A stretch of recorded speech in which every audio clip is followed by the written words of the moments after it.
Jeśli jesteś administratorem lub ownerem aktualnej organizacji, to możesz edytować każdą zapisaną wcześniej definicję procesu. Dzięki temu każdy proces może być uzupełniany lub poprawiany. Te operacje nie usuwają jego wcześniejszej historii. Wszystkie przeprocesowane dokumenty czy sprawy pozostają zachowane. Natomiast zadania w toku zostają dokończone według wcześniejszych zasad. Definicja procesu zmienia się w momencie opublikowania zmian. I to właśnie od tego momentu nowe zadania będą przebiegały według nowych zasad. Aby edytować proces, wybierz go z menu, a następnie wybierz koło zębate znajdujące się w prawym dolnym rogu. Aby przejść do kreatora, należy kliknąć Edytuj.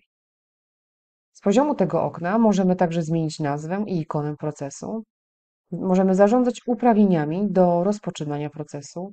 Możemy zapisać ten proces jako plik lub go usunąć. Usunięcie procesu spowoduje także usunięcie całej historii i przeprocesowanych dokumentów i spraw. Przejdźmy do kreatora procesu. Klikamy w Edytuj. Na górnej belce znajduje się informacja o tym, że jesteśmy w trybie edycji w procesie akceptacja umowy.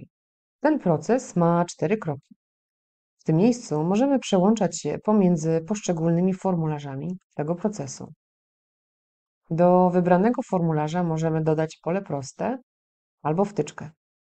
Poniżej wyświetlane są wszystkie pola i wtyczki dodane do tego kroku. To właśnie w takiej kolejności prezentowane są na formularzu. Możemy zarządzać kolejnością wyświetlania tych elementów przez przenoszenie ich między sobą.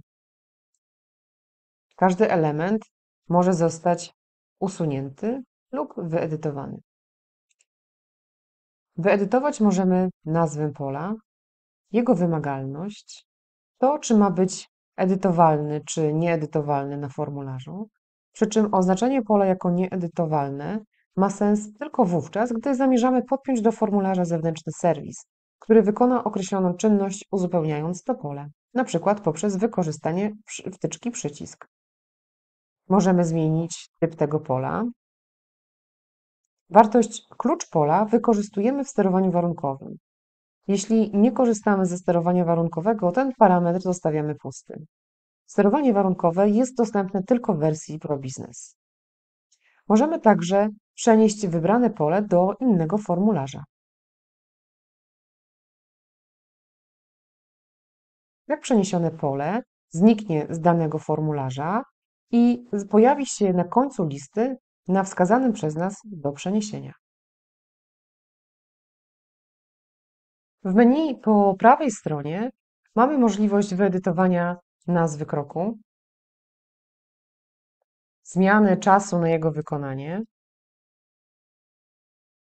Jeśli dopuszczamy możliwość przedłużenia czasu na wykonanie tego zadania, to możemy wykorzystać do tego funkcjonalność liczba ponowień.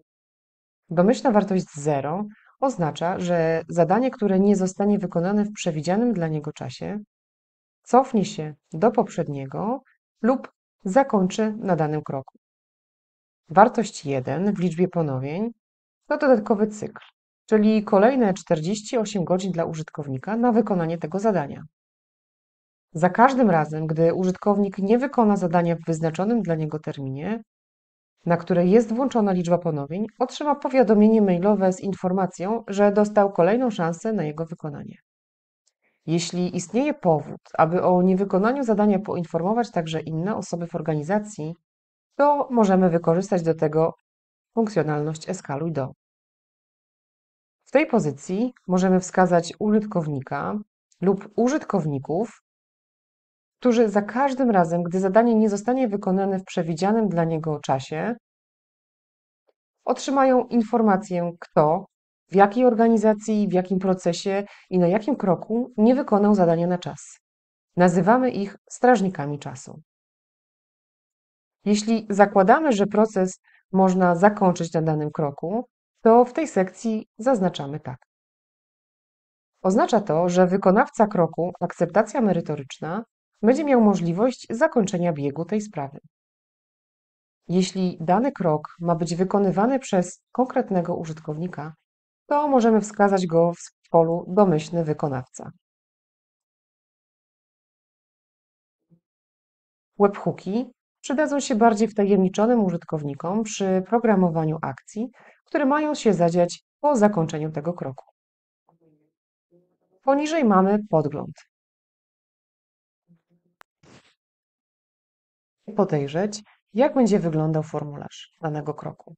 Z tego poziomu możemy także edytować bądź usuwać konkretne pozycje formularza. Możemy tutaj także dodać nowe pole lub wtyczkę. Kolejna opcja to zmień kolejność. Możemy tutaj zmienić kolejność kroków.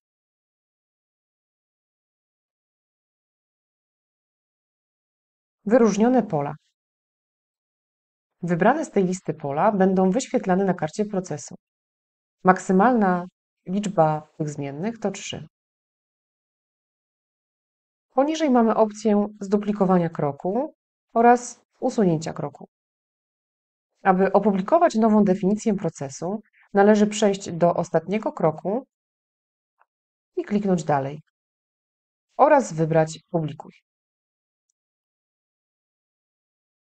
Od tego momentu obowiązuje nowa definicja procesu, więc wszystkie nowe sprawy będą biegły zgodnie z nową definicją.